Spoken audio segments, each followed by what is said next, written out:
the awakenings. The motion of all things was a drifting in the heart of the canyon. Sunshine and butterflies drifted in and out among the trees.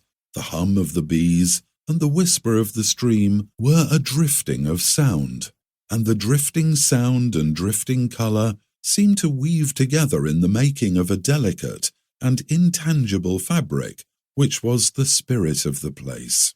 It was a spirit of peace that was not of death, but of smooth pulsing life, of quietude that was not silence, of movement that was not action, of repose that was quick with existence, without being violent with struggle and travail. The spirit of the place was the spirit of the peace of the living, somnolent with the easement and contentment of prosperity, and undisturbed by rumours of far wars. The red-coated, many-antlered buck acknowledged the lordship of the spirit of the place, and dozed knee-deep in the cool, shaded pool. There seemed no flies to vex him, and he was languid with rest. Sometimes his ears moved when the stream awoke and whispered, but they moved lazily, with foreknowledge that it was merely the stream grown garrulous at discovery that it had slept. But there came a time when the buck's ears lifted and tensed with swift eagerness for sound. His head was turned down the canyon. His sensitive, quivering nostrils scented the air. His eyes could not pierce the green screen through which the stream rippled away, but to his ears came the voice of a man. It was a steady, monotonous, sing-song voice.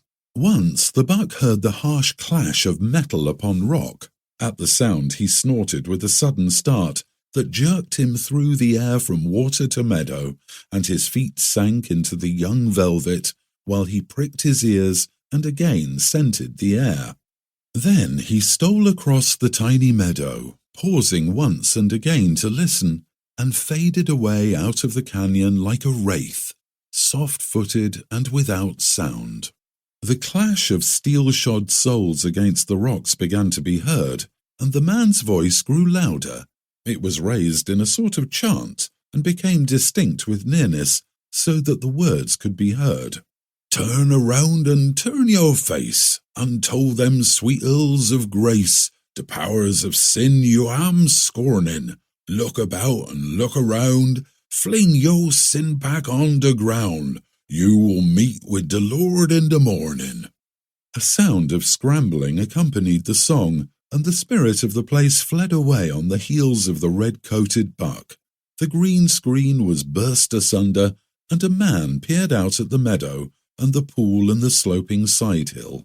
He was a deliberate sort of man. He took in the scene with one embracing glance, then ran his eyes over the details to verify the general impression.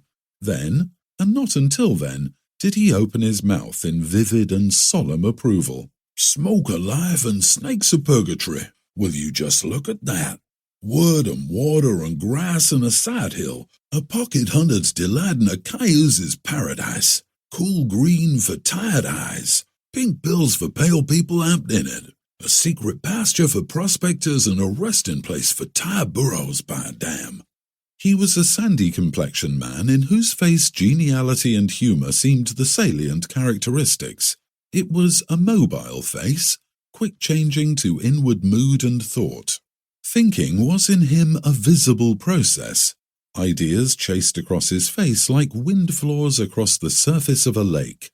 His hair, sparse and unkempt of growth, was as indeterminate and colourless as his complexion. It would seem that all the colour of his frame had gone into his eyes, for they were startling blue.